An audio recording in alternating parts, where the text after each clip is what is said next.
Hello दोस्तों, स्वागत है आप सभी का आपके अपने YouTube channel Shri Ram classes में। और इस वीडियो में हम बात करेंगे सीईटी परीक्षा 2024 जो आपका 22 अक्टूबर 2024 को पेपर होने वाला है। तो 22 अक्टूबर 2024 से जो आपके पेपर होंगे 12th प्लस जो 10th प्लस 2 वाले यानी कि सीनियर सेकेंडरी का जो पेपर होगा उसके लिए ये वीडियो काफ़ी इंपॉर्टेंट है। अगर आपका पेपर 22 अक्टूबर से शुरू हो रहा है तो आपके लिए वीडियो काफ़ी इंपॉर्टेंट होने वाला है, क्योंकि ये जो सारे क्वेश्चन है 150 ही क्वेश्चन आपके सीईटी परीक्षा के लिए वेरी वेरी मोस्ट इंपॉर्टेंट है। और ये सारे के सारे क्वेश्चन बोर्ड की ओर से पूछे गए हैं। ये क्वेश्चन पेपर पूरा आपके सामने है, इसमें 150 क्वेश्चन है और इसमें 48 टोटल पेज हैं और 300 नंबर का ये पेपर होगा। और सीईटी परीक्षा में आपके नेगेटिव मार्किंग नहीं है, तो आपको 150 में से 150 करना है, यानी कि 500 विकल्प भरने का आपको कोई इसमें झंझट नहीं है। सारे के सारे क्वेश्चन आपको करके आने हैं, एक भी क्वेश्चन आपको इसमें छोड़ना नहीं है। तो निश्चित रूप से आपको फ़ायदा मिलेगा अगर ये वीडियो आप शुरू से अंत तक देखेंगे, तो बहुत सारा आपके जो इसमें समझ में आएगा किस टाइप के जो क्वेश्चन बोर्ड पूछ रहा है। तो आइए वीडियो को शुरू करते हैं और सीईटी की परीक्षा के लिए आपके जो इंपॉर्टेंट क्वेश्चन है वो इस वीडियो में देख लेते हैं। तो आइए वीडियो को शुरू करते हैं। पहला क्वेश्चन आपके सामने है। पहला क्वेश्चन आपके सामने है कि दिए गए चित्र में लुप्त संख्या ज्ञात कीजिए। इसमें आपके ये मिसिंग नंबर है, इसको आपको पता करना है कि यहाँ पर कौन सा नंबर आएगा। तो यहाँ पर नंबर लाने के लिए इसमें आपको जोड़ बाकी गुणा भाग लगाना पड़ेगा, इस मैट्रिक्स को आपको सोल्व करना पड़ेगा। तो यहाँ पर मैं आपको इस मैट्रिक्स को सोल्व करके बता देता हूँ। यहाँ पर क्या हो रहा है, जो नियम इन दोनों कॉलम के लिए लागू हो रहा है वही नियम आपके इस कॉलम के लिए भी लागू होगा। तो आइए देख लेते हैं इसमें कौन सा नियम लागू हो रहा है। तो यहाँ पर देखो, इन दोनों को जोड़ेंगे, 17 और 20 को जोड़ेंगे तो कितना हो जाएगा आपके 37 हो जाएगा। फिर 37 को 1 से क्या करेंगे, गुणा करेंगे, यानी कि 1 से गुणा नहीं करके 1 के स्क्वायर से गुणा करेंगे। तो 1 का स्क्वायर से गुणा करेंगे, यानी कि 1 का स्क्वायर 1 ही होगा। तो 37 को 1 से गुणा करेंगे तो आ जाएगा हमारा 37, यानी कि हम इसको 1 के स्क्वायर से गुणा कर रहे हैं। यहाँ पर 1 का स्क्वायर है, इन दोनों को तो करना है ऐड, जो भी आए इनको 1 के स्क्वायर से गुणा करेंगे तो ये 37 आपका आ जाएगा। इसी प्रकार से 18 और 21 को जोड़ेंगे, तो 18 प्लस 21 करेंगे तो ये कितना हो जाएगा 9, 2 और 1 3, ये हो जाएगा आपका 39। अब 39 को 2 के स्क्वायर से आपको गुणा करना है। तो 2 का स्क्वायर कितना होता है 4 होता है, तो इसको 4 से गुणा करेंगे तो 4 9 36 हासिल के 3, 4 3 12 और 3 15, 156 आ रहे हैं। ये रहे आपके 156। इसका मतलब जो नियम अपने इन दोनों के लिए लगाया वही नियम आपको तीसरे के लिए भी लगाना है। क्या नियम लगाए दोनों के लिए, इन दोनों को तो जोड़ा, फिर तीसरे को जो रो में नंबर दे रखा उसको अपन गुणा स्क्वायर करके उसको गुणा करेंगे। वैसे ही आपको इसमें करना है। 19 और 22 को जोड़ेंगे, तो 19 और 22 को जोड़ लेते हैं। 19 और 22 कितने हो जाएंगे, 9 और 2 11 का 1 हासिल का 1, 3 और 1 4 हो जाएगा। तो ये हो जाएगा आपका जोड़ तो 41। फिर आपको इसको 3 के स्क्वायर से गुणा करना है। तो 3 का स्क्वायर कितना होता है 9, 3 का वर्ग 9 से गुणा करेंगे तो 9 एकम 9 और 9 चौक 36। तो इसका आंसर कितना आएगा आपके 369। आपका फर्स्ट ऑप्शन इसमें करेक्ट आंसर हो जाएगा। तो इस टाइप के क्वेश्चन आजकल जो बोर्ड आरएसएसबी बोर्ड पूछ रहा है, तो ये आपको इस प्रकार से क्वेश्चन आपको हल कर लेना है। तो सीईटी में आपके इस प्रकार से कोई क्वेश्चन आए तो उसको इस प्रकार से जोड़ बाकी गुणा भाग करके आप आंसर इसमें आराम से निकाल सकेंगे। शुरू के 2 जो कॉलम है इसमें जो नियम लगेगा वही नियम आपको इसमें पैटर्न आपको तीसरे कॉलम के लिए लगाना है। अगला क्वेश्चन रीजनिंग का है। फिर वापस आपके दी गई श्रृंखला के अगले 2 पद का पता लगाना है। तो इसमें हो क्या रहा है, आप इसको ध्यान से देखेंगे क्वेश्चन नंबर 2 में। तो यहाँ पर ये जो डी है, डी के बाद में देखो डब्ल्यू, तो कोई लेना देना नहीं, बहुत दूर है। तो डी से आप एच को मिलान करेंगे, फिर एच से आप इसमें एल को मिलान करेंगे, एल से आप पी को मिलान करेंगे। इन चारों में जो आपके पैटर्न चल रहा है वही पैटर्न आपको इस क्वेश्चन मार्क के यहाँ पे लगा लेना है। तो डी में अगर आप 4 अंक जोड़ेंगे, यानी कि चौथे नंबर पे आप जाएंगे डी के बाद में, तो डी के बाद में आपका आ जाएगा ई एफ जी और एच, यानी कि चौथे नंबर पे वापस एच आ जाएगा। एच के बाद में चौथे नंबर पे, एच के बाद में आई जे के एल आ रहा है, तो ये रहा आपका एल। एल के बाद में चौथे नंबर पे एम एन ओ पी, तो ये रहा आपका पी। और पी के बाद में चौथे नंबर पे तो क्यू आर एस और टी, यानी कि यहाँ जो नंबर आएगा इस वाले क्वेश्चन में, यहाँ जो नंबर आएगा वो टी आएगा। यानी कि पहले क्वेश्चन का जो क्वेश्चन नंबर का जो आपका फर्स्ट लेटर होगा इसमें आंसर का, उसमें टी होगा। तो देखो टी आपके 3 में दे रखा है, इसका मतलब ये यू वाला तो अपने आप ही कट जाएगा। फिर आपको इसमें एच डब्ल्यू और ये सेकंड वाले को मिलान कर लेना है। इसमें आप ध्यान से देखेंगे तो डब्ल्यू टी क्यू एन ये उल्टे चल रहे हैं और 3 इसमें घटाया जा रहा है। इनमें 3 घटाएंगे तो एन में से भी 3 घटाएंगे तो इसमें आपको के पे पहुंचा देगा। ये एन में से 3 घटाएंगे तो इसमें ये कहाँ पहुंचा देगा, ये के पे पहुंचा देगा। तो ये 3 घटा रखा है, डब्ल्यू से 3 घटाए टी, टी से 3 घटाएंगे क्यू, क्यू से 3 घटाएंगे एन। अब एन से भी 3 घटाएंगे तो ये के पे चला जाएगा। तो इसका उत्तर क्या आएगा आपके टी और के आंसर आ जाएगा। तो टी और के आपके ऑप्शन नंबर जो सी है उसमें आपके दे रखा है। नेक्स्ट क्वेश्चन की ओर बढ़ते हैं, क्वेश्चन नंबर 3 ये आपके ब्लड रिलेशन का क्वेश्चन है। तीसरे क्वेश्चन में पूछा है कि राहुल ने प्रीति से कहा कि तुम्हारे भाई की जो इकलौती बहन है वो मेरी माँ है। तो राहुल का प्रीति से क्या संबंध है? तो इसका आंसर हो जाएगा आपके ये या तो वो बेटा होगा या फिर वो बेटी होगी। तो इसका करेक्ट आंसर अपन ऑप्शन नंबर सी करेंगे इसके लिए। ब्लड रिलेशन का ये क्वेश्चन है कि तुम्हारे भाई की इकलौती जो बहन है वो मेरी माँ है। तो राहुल का प्रीति से क्या संबंध हो जाएगा? ये उसका बेटा या बेटी हो जाएगा। चौथा क्वेश्चन आपके सामने क्वेश्चन नंबर 4 है। ये कंप्यूटर का क्वेश्चन है कि यदि आप किसी दस्तावेज को MS वर्ड में कैसे सजते हैं, सेव करते हैं, तो MS वर्ड में किसी भी डॉक्यूमेंट को कैसे सेव किया जाता है उसके बारे में ये पूछा गया है। तो इसका जो करेक्ट आंसर है वो आपके ये हो जाएगा कि टूल में जो सेव बटन पर क्लिक करके उसको अपन आराम से सेव कर सकते हैं। तो इसका आंसर हो जाएगा टूल्स में सेव बटन पर क्लिक करके। नेक्स्ट क्वेश्चन नंबर आपका है 5। इसमें पूछा है कि गटर मार्जिन क्या होता है? गटर मार्जिन क्या होता है? तो गटर मार्जिन जो है वो मुद्रण करते समय जो अपन प्रिंटिंग करते हैं उस समय जो पृष्ठ के जो बाइंडिंग पक्ष में जो मार्जिन जोड़ा जाता है उसको अपन क्या कहते हैं? गटर मार्जिन कहते हैं। तो इसका option number B correct answer हो जाएगा।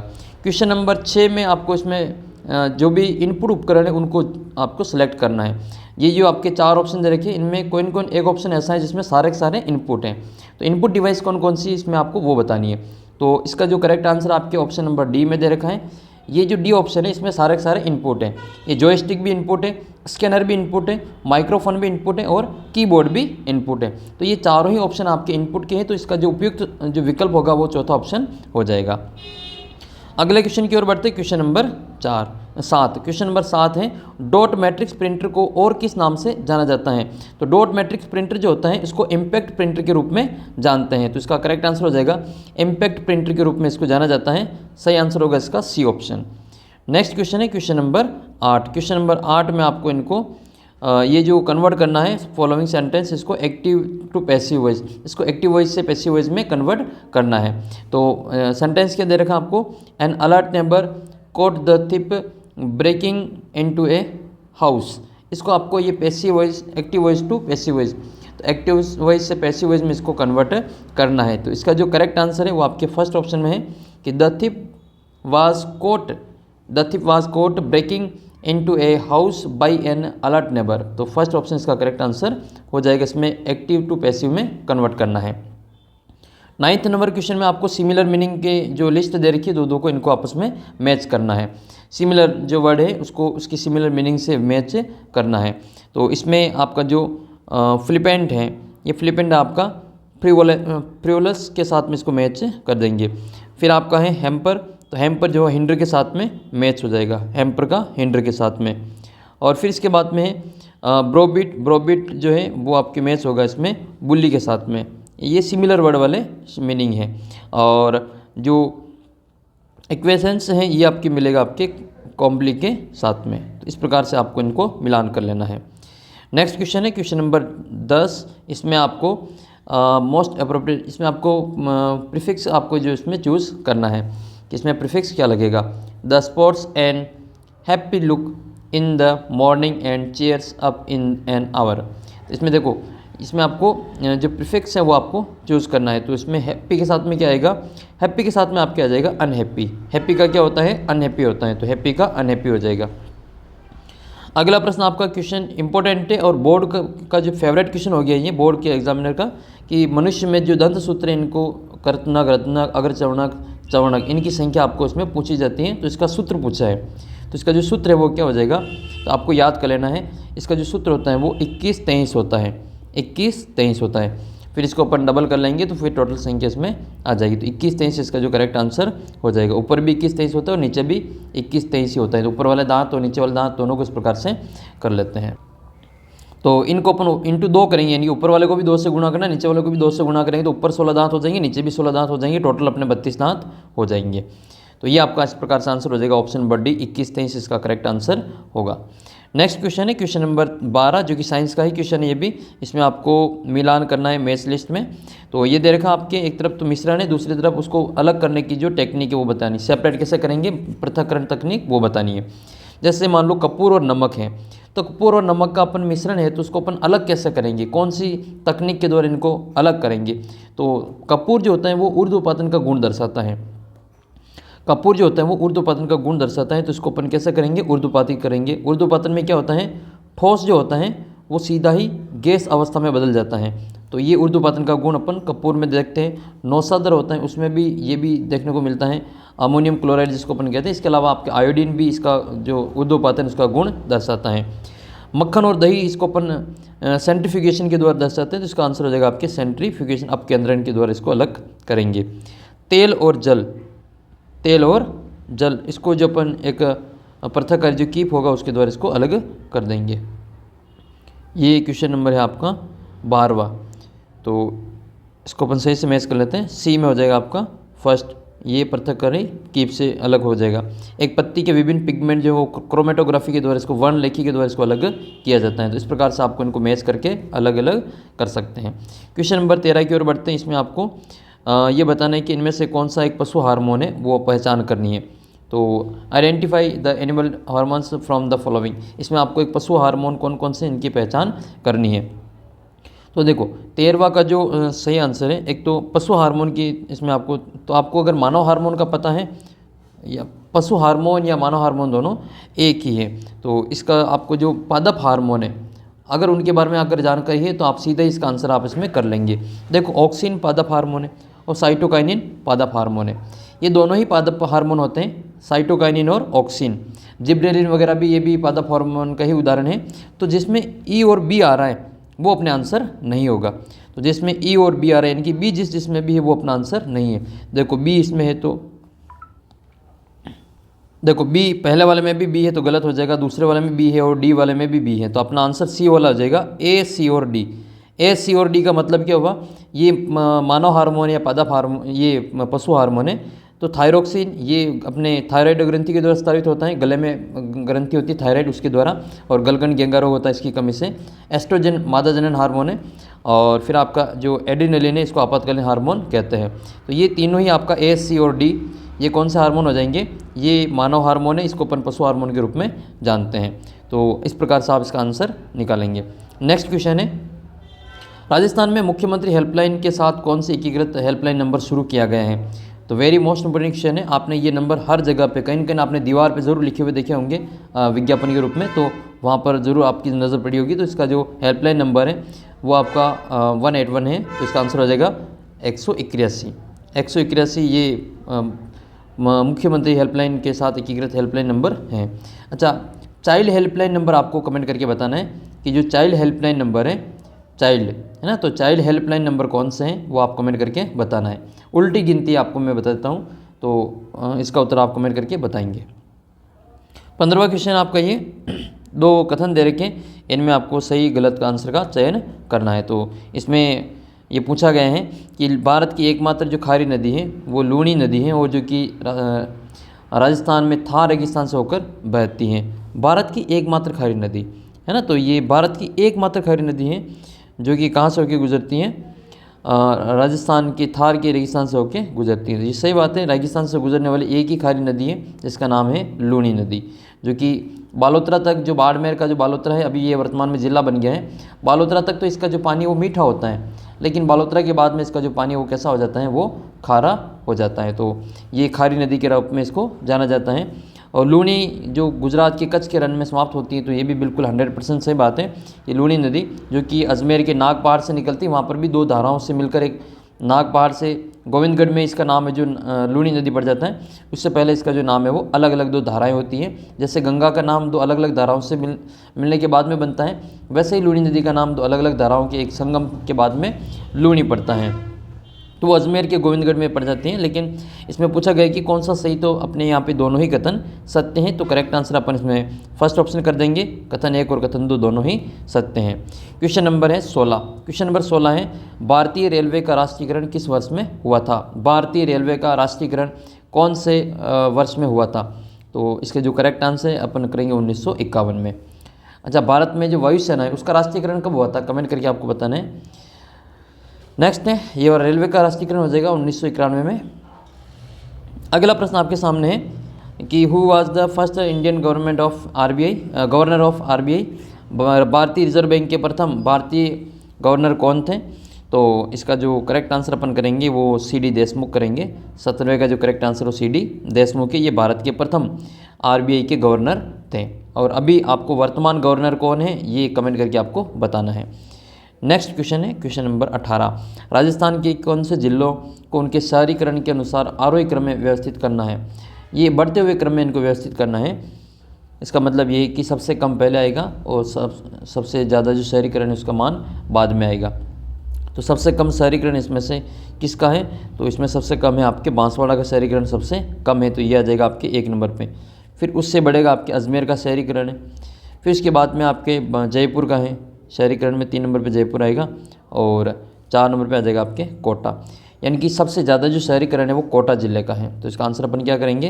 कोटा है, जयपुर, अजमेर और ये बांसवाड़ा। ये तो अवरोही क्रम में, अपने आरोही क्रम में पूछा तो पहले कम का और फिर बाद में ज़्यादा का। तो इसका आंसर अपन करेंगे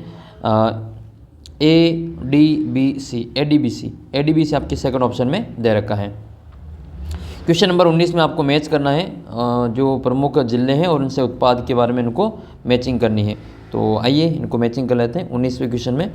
इसमें आपसे पूछा गया है बाड़मेर। तो बाड़मेर इसबगोल के लिए प्रसिद्ध, आप सभी को पता ही है। इसको घोड़ा जीरा भी कहते हैं। लगभग पूरे विश्व भारत का जो 40% इसबगोल आपको यहाँ पे देखने को मिलता है। तो घोड़ा जीरा जो है उसको इसबगोल के नाम से जाना जाता है।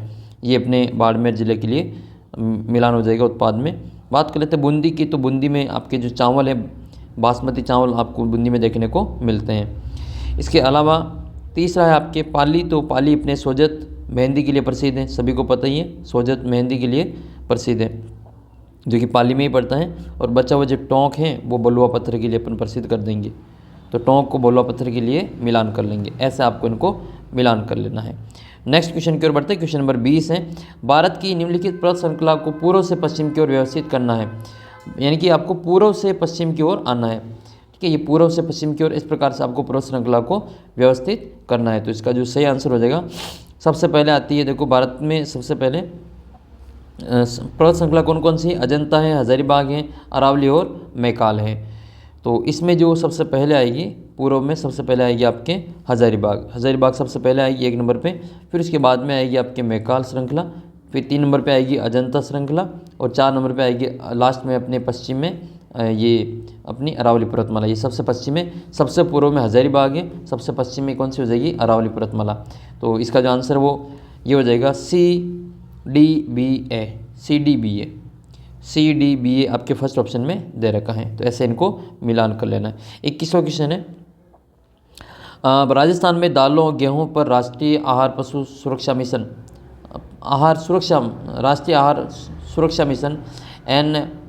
NFSM ये कब शुरू किया गया था? तो ये शुरू किया गया था 2007-8 में। 2007-8 में आपका NFSM में जो इसको शुरू किया गया था दालों और गेहूं पर।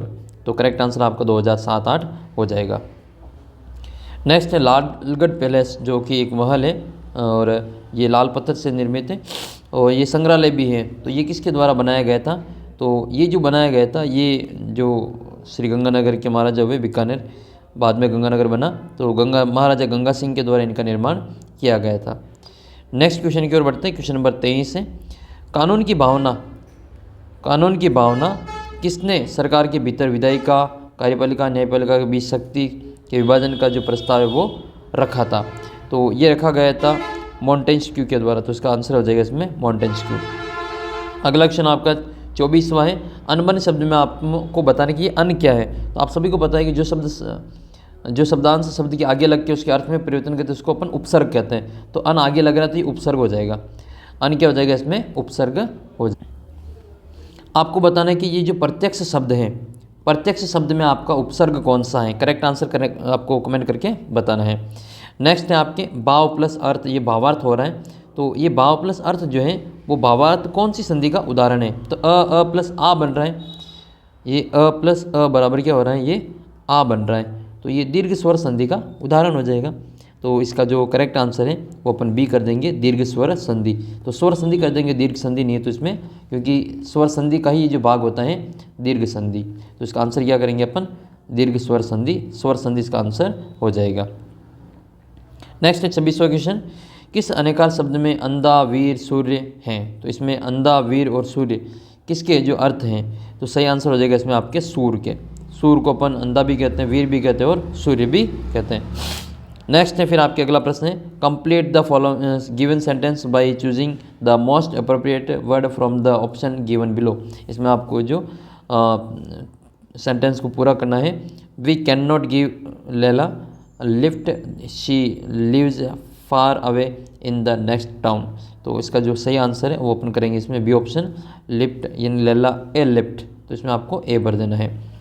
नेक्स्ट आपको choose the most appropriate option in Hindi for the English word affidavit. तो एफिडेविट क्या होता है, अपन एफिडेविट लगाते हैं, शपथ पत्र लगाते हैं, तो इसका उत्तर क्या हो जाएगा आपके एफिडेविट हो जाएगा। आप कोई सा भी फॉर्म भर रहे तैयारी कर रहे हैं, तो जब सिलेक्शन होगा तब आपको एफिडेविट देना पड़ेगा, वहाँ पर शपथ पत्र आपको भरना पड़ेगा। तो एफिडेविट का मतलब होता है शपथ पत्र। नेक्स्ट आपके 29वां प्रश्न है, सरकारी दिशा निर्देश के अनुसार प्रारंभिक शिक्षा का मतलब क्या होता है। प्रारंभिक शिक्षा होती है 1 से 8 तक, जो कि निःशुल्क अपने राजस्थान में 1 से 8 तक आरटी के अनुसार, धीरे धीरे इसको बढ़ाकर जो 12वीं तक कर दिया गया है, जो कि छात्राओं के लिए। नेक्स्ट है फिर आपके 30वां क्वेश्चन है, किसने रचनात्मक कार्यकर्ताओं के अखिल भारतीय संघ की सर्वोदय सोसाइटी की स्थापना की थी। तो सर्वोदय सोसाइटी की जो स्थापना की गई थी वो विनोबा भावे के द्वारा की गई थी। इनको भूदान आंदोलन के जनक कहा जाता है। और सबसे पहले भूदान किस राज्य से शुरुआत हुई थी, कमेंट करके आप बताना है। भूदान आंदोलन की जो शुरुआत है वो सबसे पहले ज़मीन का जो टुकड़ा है वो सबसे पहले किस राज्य में दिया गया था, भूदान सबसे पहले कहाँ से शुरुआत हुई थी। नेक्स्ट आपके किस राज्य में भूदान आंदोलन के दौरान विनोबा भावे, अरे अगला ही क्वेश्चन यही आ गया हमारा ये, कि किस राज्य में भूदान आंदोलन के दौरान विनोबा भावे को पहला भूदान मिला था। तो इसका जो करेक्ट आंसर है आपके option number B, Andhra Pradesh. आपको तो कमेंट करना ही नहीं पड़ा, फिर मैंने आंसर इसका बता दिया, अगला क्वेश्चन यही आ गया। तो बस इसी प्रकार से क्वेश्चन आपके तैयार होते रहेंगे और आपके परीक्षा में आते रहेंगे। 32वां क्वेश्चन है, ऑडियो सिग्नल आउटपुट के रूप में कौन सा उपयुक्त आपका जो सबसे पार्ट है वो आपको बताना है। ऑडियो सिग्नल आउटपुट के रूप में, तो ऑडियो सिग्नल आउटपुट के रूप में जो होता है वो HDMI होता है। तो इसका आंसर हो जाएगा आपके बी ऑप्शन, HDMI। नेक्स्ट 33वां क्वेश्चन आपके ये क्वेश्चन नंबर 33, इनमें से कौन सा सिस्टम सॉफ्टवेयर का उदाहरण नहीं है। कौन सा एक सिस्टम सॉफ्टवेयर का उदाहरण नहीं है। तो इसमें आपको word processor, communication software, translator और यूटिलिटी सॉफ्टवेयर। तो सही आंसर हो जाएगा आपके इसमें वर्ड प्रोसेसर। ये सिस्टम सॉफ्टवेयर का उदाहरण नहीं है, ये एप्लीकेशन सॉफ्टवेयर का उदाहरण है। वर्ड प्रोसेसर जो है आपका वो एप्लीकेशन सॉफ्टवेयर का उदाहरण है। 34वें क्वेश्चन की ओर बढ़ते हैं, इनमें से कौन सा उपयोगकर्ता परिभाषित सॉफ्टवेयर का एक उदाहरण नहीं है। तो इसमें आपको बताना कि कौन सा एक सॉफ्टवेयर का उदाहरण नहीं है। तो देखो, वेबसाइट, एडोब फोटोशॉप, विद्यालय प्रबंधन सॉफ्टवेयर और अकाउंटिंग सॉफ्टवेयर। तो इनमें से आपको वो बताना है कि कौन सा एक सॉफ्टवेयर का उदाहरण नहीं है। तो सॉफ्टवेयर का जो उदाहरण है वो आपके ये नहीं होगा, ये सॉफ्टवेयर नहीं है, ये आपके एडोब फोटोशॉप ये सॉफ्टवेयर का उदाहरण नहीं है।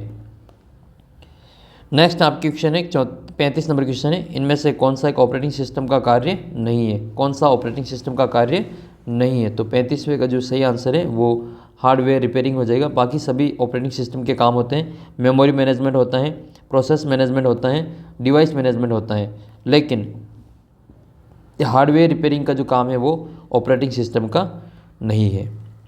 अगला प्रश्न आपकी 36वां क्वेश्चन है, इसमें आपको given below are two statements, इसमें आपको स्टेटमेंट फर्स्ट और स्टेटमेंट सेकंड दो आपके स्टेटमेंट दे रखे हैं। इनमें आपको सबसे उपयुक्त का कथन का चयन करना है।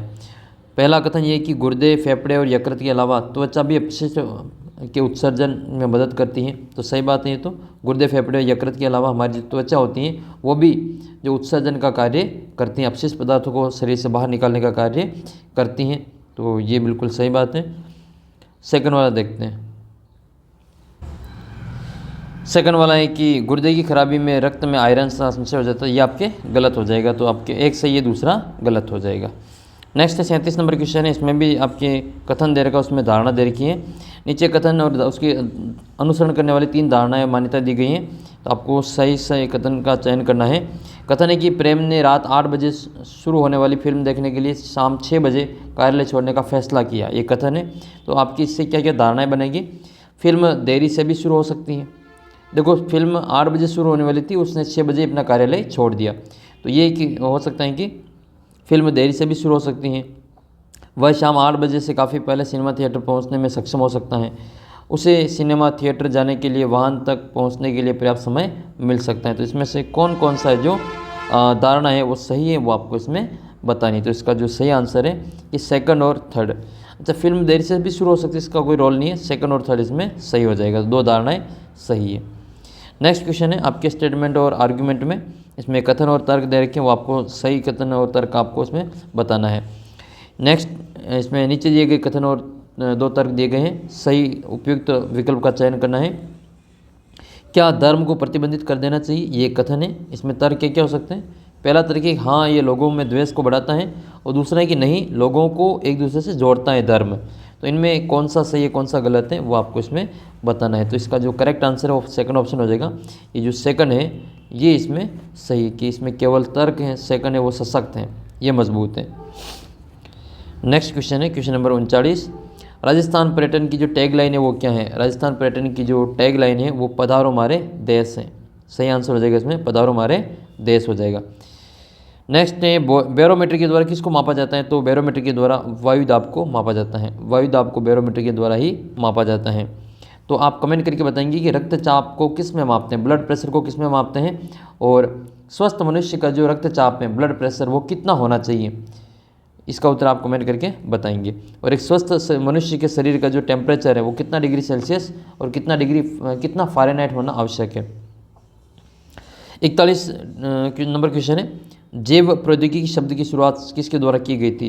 तो जैव प्रौद्योगिकी जो शब्द है वो सबसे पहले किसने दिया था? वो कार्ल एर्की के द्वारा दिया गया था। जैव प्रौद्योगिकी शब्द, ये बायोटेक्नोलॉजी शब्द जो दिया गया वो सबसे पहले कार्ल एर्की के द्वारा दिया गया था। 42 नंबर क्वेश्चन है सूर्य और अन्य तारों द्वारा ऊर्जा का उत्सर्जन किस प्रक्रिया के द्वारा होता है?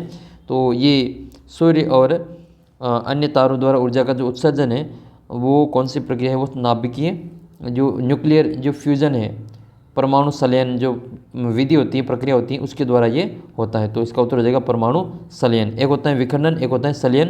तो सूर्य और उसके तारों के द्वारा जो उत्पन्न उत्सर्जित ऊर्जा है वो ये परमाणु संलयन के द्वारा यानी कि न्यूक्लियर फ्यूज़न के द्वारा ये ऊर्जा उत्सर्जित होती है। नेक्स्ट क्वेश्चन है क्वेश्चन नंबर आपका 43वां। अगला क्वेश्चन आपका रीजनिंग का है। ये निश्चित कोड में आपको EAT इट को आपको 52 लिखा गया है और लॉस्ट को इसमें 132 लिखा गया है। तो आपको बताना है कि इरेज को क्या लिखा जाएगा, कैसे लिखा जाएगा। तो देखो EAT में आपको इनका जो क्रमांक है वो देखेंगे तो आपको पता लग जाएगा ये कितने हो रहे हैं। तो E आता है आपके 5वें नंबर पे, A आता है आपके पहले नंबर पे और T आता है ये 20वें नंबर पे। अल्फ़ाबेट में इस क्रमांक में ये नंबर आते हैं। इन तीनों को जोड़ेंगे तो 25 और 1 कितना हो जाएगा? 26 हो जाएगा। 20 और 21 और 5 26 हो जाएगा।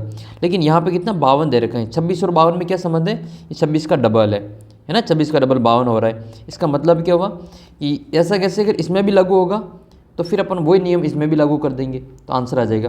तो लॉस्ट के लिए लगाते हैं L जो होता है वो 12 नंबर पर आता है। लॉस्ट में L 12 नंबर पे आता है, O 15 नंबर पे आता है और इसमें जो S है वो 19 नंबर पे आता है। S 19 नंबर पे आता है और T वापस 20 नंबर पे आएगा। इन चारों को जोड़ेंगे तो ये 16 का 66 का 1 5 और 1 6 66 हो जाएगा। लेकिन यहाँ पे 132 दे रखा है तो इसको भी अपन 2 से गुणा करके देख लेते हैं। देखिए 132 आ जाता है तो फिर अपना काम हो जाएगा। तो 6 दूनी 12 और 12 और 1 13 132 आ रहा है। इसका मतलब क्या होगा? ये इसके जितने भी नंबर हैं इन सभी को अपन क्रमांक से लिखेंगे, क्रम से, और फिर इनको लास्ट में जो भी जोड़ करके उत्तर आएगा उसको 2 से गुणा कर देंगे। तो E कितने नंबर पे आता है? E आता है 5 नंबर पे। R कितने नंबर पे आता है? R आता है आपका 18 नंबर पे और A आता है 1 नंबर पे। S आता है आपका 19 नंबर पे। S कितने नंबर पे आता है? 19 नंबर पे। आपके अल्फ़ाबेट में 19वें नंबर पे आता है और E आपके वापस 5 नंबर पे आता है। इन सभी को जोड़ेंगे तो ये हो जाएगा आपके 5 और 5 10 और 9 और 9 18। 18 और 10 कितने हो जाएंगे? 28 के 8 हासिल के 2 हो जाएगा। तो 2 और 2 कितने हो जाएंगे? 4 हो जाएगा। अब यह आया इसकी जोड़ 48, तो 48 को गुणा कर दो 2 से, तो 8 दूनी 16 हासिल का 1, 4 दूनी 8 और 1 9, तो 96 इसका उत्तर आपके हो जाएगा। तो करेक्ट आंसर क्या लिखेंगे इसमें? 96। कहाँ दे रखा है 96? डी ऑप्शन आपका दे रखा है। रीजनिंग के क्वेश्चन कभी भी गलत नहीं होते, अगर आप थोड़ा सा दिमाग लगा के करेंगे तो निश्चित रूप से आपका उत्तर कहीं ना कहीं आपको देखने को मिल जाएगा। रीजनिंग के जो नंबर होते हैं वो फॉकेट के नंबर मान सकते हैं अपन, यानी कि बिना मेहनत के थोड़ा बहुत अपन जोड़ बाकी गुणा भाग करके अपना दिमाग लगा के आंसर निकाल सकते हैं। 44 नंबर क्वेश्चन आपका, अनिल के पास होटल की संपत्ति का 12.5% हिस्सा है। यदि खुद की संपत्ति का 40% हिस्से का मूल्य 25 लाख रुपए तो होटल की संपत्ति का 50% कितना होगा? तो इसका जो करेक्ट आंसर है आपके 2,50,000 हो जाएगा। तो सही आंसर आपके 2,50,000। एक मिनट, ये 2,50,000 नहीं, 2,50,00,000 है ना, थोड़ा सा इसमें मिस्टेक हुई है बोलने में। तो 2,50,00,000 इसका आंसर आएगा। 45 नंबर क्वेश्चन आपके सामने है। प्रथम जो दो शब्द हैं वो इनमें संबंध है, वही संबंध आगे के दो शब्दों में आपको बताना है। तो कीट और कीट विज्ञान, कीट विज्ञान में कीटों का अध्ययन किया जाता है। कीट विज्ञान में कीटों का अध्ययन किया जाता है। तो आपको इसमें जो उपयुक्त जो चयन है उसको आपको करना है। तो जो एंथ्रोपोलॉजी होती है उसमें ह्यूमैनिटी का अध्ययन किया जाता है, ये आपके बिल्कुल सत्य हैं। एंथ्रोपोलॉजी एक ब्रांच है ये साइंस की, जिसमें मनुष्य समाज का विज्ञान है, उसमें इसको अपन मानवता से जोड़ते हैं। तो इसका आंसर आपके डी ऑप्शन हो जाएगा। बाकी इसमें और कोई मिलता हुआ है नहीं। अगला प्रश्न 46 नंबर है, राजस्थान का राज्य वृक्ष का नाम बताना है। देखो ऐसे क्वेश्चन तो आपको सब पेपर में देखने को मिलेंगे। एक दो क्वेश्चन ऐसे आएंगे जो हर किसी को आते हैं, है ना। तो ये राज्य वृक्ष बहुत ही आसान सा है, लेकिन कई बार गलत हो जाता है। अपन राज्य वृक्ष खेजड़ी की जगह पर रोहिड़ा करके आ जाते हैं, तो वो गलत हो जाता है। जबकि रोहिड़ा हमारा राज्य पुष्प है, राज्य वृक्ष क्या हो जाएगा? खेजड़ी हो जाएगा। आप कमेंट करके बताएंगे कि खेजड़ी वृक्ष की जो पूजा है वो किस दिन की जाती है? खेजड़ी वृक्ष की पूजा किस दिन की जाती है? 47 नंबर क्वेश्चन है, अजमेर शरीफ के उर्स का आयोजन किस सूफी संत की स्मृति में किया जाता है? तो ये ख्वाजा मोइनुद्दीन चिश्ती की दरगाह है, वहाँ पे तो उनकी स्मृति में ही किया जाता है। अभी 2024 में इनका कौन सा उर्स भरा था? वो उस उर्स का जो क्रमांक है वो आपको कमेंट करके बताना है। मैं ऑप्शन देता हूँ आपको, 810, 811, 811, 812, 813। इनमें से कौन सा उर्स आपके 2024 के जो उर्स था वो नंबर वाला था? तो सीरियल से आप कमेंट करके बताना आंसर। अगला प्रश्न है, खंभों का अजायब घर, जिसको अपन स्तंभों का वन भी कहते हैं, कौन से मंदिर को कहा जाता है? तो सभी को पता है, रणकपुर का जो जैन मंदिर है जिसमें 1444 खंभे हैं, इसलिए इसको स्तंभों का अजायब घर या स्तंभों का वन भी कहा जाता है। तो ये खंभे सभी इतने इस प्रकार से हैं कि आप मंदिर में जाएंगे और इस प्रकार से इनको व्यवस्थित किया गया है कॉलम रो में कि आप कहीं से भी मूर्ति के दर्शन करेंगे तो एक भी खंभा इसमें आपके बीच में नहीं आएगा। आराम से आप इसमें दर्शन कर सकते हैं पूरे मंदिर में, कहीं से भी खड़े होके। तो ऐसे इसको बनाया गया है। एक निश्चित राशि पर 10% वार्षिक ब्याज की दर से 2 वर्ष के लिए जो चक्रवृद्धि ब्याज है वो 33.6 रुपये। उसी राशि पर समान वर्षों में समान ब्याज दर का साधारण ब्याज की गणना करनी है। तो इसका जो आंसर है 49 का, वो आपके ऑप्शन नंबर डी 32 रुपये हो जाएगा। फिर 50 नंबर क्वेश्चन में आपको इसका जो इकाई का अंक पता करना है। तो इसका इकाई का अंक जो आएगा वो 0 आएगा। नेक्स्ट है, इनमें से सूची 1 को सूची 2 से सुमेलित करना है। तो सूची 1 में क्या है? समास है। सूची 2 में इसके उदाहरण है। जैसे पहला शब्द है आपके अव्ययभाव समास, बहुब्रीहि समास, तत्पुरुष समास और द्वंद्व समास। इधर मुँह मांगा, लेन देन, निर्धन और आमरण। तो इनको आपको आपस में मिलान करना है। तो जैसे आमरण, ये अव्ययभाव समास है, इसमें आ अवयव आगे है ना, आ मरने तक आमरण। तो आ जन्म, आमरण, आमरण अनशन, ऐसे। तो ये इसका मिलान कर लेंगे अव्ययभाव से आमरण। फिर है इसमें आपके बहुब्रीहि समास। बहुब्रीहि समास इसमें आपके हो जाएगा निर्धन के साथ में, निर्धन यानी कि जिसके पास कोई धन नहीं है, इसमें तीसरा अर्थ निकलता है निर्धन। तो ये बहुब्रीहि समास हो जाएगा। और लेन देन, लेन देन, तो लेन देन जो है इसमें आपके द्वंद्व समास से लेना और देना, तो ये आपको द्वंद्व समास से मिलान कर लेना है। मुँह मांगा, मुँह से मांगा हुआ, तो ये से आपके मुँह से मांग रहे, तो इसमें आपके तत्पुरुष समास हो जाएगा। मुँह मांगा, मुँह से मांगा हुआ। तुलसीकृत, तुलसी के द्वारा लिखा हुआ, ऐसे। तो इसका उत्तर आपको इस प्रकार से निकालना है। 52 नंबर क्वेश्चन में आपको सूची 1 को सूची 2 से सुमेलित करना है। तो 52 नंबर क्वेश्चन का पहला जो शब्द है उसका पर्यायवाची से इसको मिलान कर लेना है। तो पहला क्वेश्चन में आपको पृथ्वी है, तो पृथ्वी को अपन क्या कहते हैं? अचला कहते हैं, जबकि बिजली को चपला कहते हैं। ये चपला पहनने वाली नहीं है, यहाँ पर ये बिजली का मतलब है। ये पंकज जो होता है वो कमल का पर्यायवाची है। निशाचर जो रात में चलते हैं उनको दानव कहते हैं, राक्षस कहते हैं। यहाँ अपने जो निशाचर है वो दानों से इनका अर्थ यहाँ पे निकाला गया है। तो इसका आंसर आपको इसमें से ढूंढ लेना है। 53 नंबर क्वेश्चन की ओर बढ़ते हैं। सरल शब्द, इसमें से कौन सा विलोम है? सरल शब्द का विलोम शब्द आपको इसमें बताना है। तो सरल जो होता है वो सीधा होता है ना, इसका विलोम बताना आपको उल्टा। तो सरल तो उसका कठिन हो जाएगा, एक तो कठिन हो जाएगा। एक सरल रेखा होती है, सीधी रेखा होती है सरल रेखा। एक ये मुड़ी हुई रेखा होती है, इसको अपन वक्र रेखा कहते हैं। इसको अपन कौन सी रेखा कहते हैं? वक्र रेखा कहते हैं। इसको अपन सरल रेखा कहते हैं। ये सरल रेखा है, सीधी लाइन 180 डिग्री का कोण बनाती है। ये मुड़ी हुई लाइन होती है, इसको अपन वक्र रेखा कहते हैं। ये कर्व लाइन है, ये स्ट्रेट लाइन है। तो स्ट्रेट का उल्टा कर्व हो जाएगा, सरल का वक्र हो जाएगा। एक मान लो कोई क्वेश्चन बहुत ही सरल आया है, आप देखते ही खुश हो गए, और एक क्वेश्चन जो आपको आता है वो आता आपके लिए सरल हो जाएगा, और जो क्वेश्चन आपको नहीं आता वो आपके लिए कठिन हो जाएगा। तो ये सरल का विलोम कठिन हो जाएगा। तो सरल का एक तो विलोम क्या आएगा? एक तो वक्र आएगा, एक आपका कठिन आएगा, एक आपके इसमें कठिन आएगा। तो एक तो सी आएगा इसमें, एक तो सी, एक डी आएगा वक्र और कठिन। लेकिन ये कुटिल जो है वो भी आपका सरल का, एक तो सरल आदमी होता है कोई सरल, और एक मन से कुटिल आदमी होता है, सरल का कुटिल हो जाएगा। तो बी सी और डी, बी सी और डी, ऑप्शन नंबर डी इसका करेक्ट आंसर होगा। अनेकार्थक शब्द, कनक का इसमें से अर्थ नहीं है। इनमें से किसका अर्थ कनक नहीं है? तो कनक कनकते 100 गुना मादकता अधिका है, मतलब सोना और धतूरा तो है, ये तो सभी ने पढ़ रखा है, सोना और धतूरा तो होता है। फिर आपको कन्फ्यूजन होगा पुत्री और गेहूं में कि इसमें से किसको कनक नहीं कहते हैं, किसको कनक नहीं कहते हैं। तो इसका जो करेक्ट आंसर है, देखो गेहूं जो होता है इसको भी सोना ही कहते हैं, कनक ही कहते हैं। गेहूं का पर्यायवाची भी होता है कनक। तो इसका उत्तर हो जाएगा आपके पुत्री। ठीक है, पुत्री को अपन कनक नहीं कहते हैं। तो इसका आंसर हो जाएगा आपके पुत्री। अगला क्वेश्चन आपके उद्धव। उद्धव का आपको उद्भव कहते हैं, हाँ, तो उत्पन्न होना। तो इसका विलोम शब्द क्या हो जाएगा? उत्पन्न होना और नष्ट होना, अवसान होना।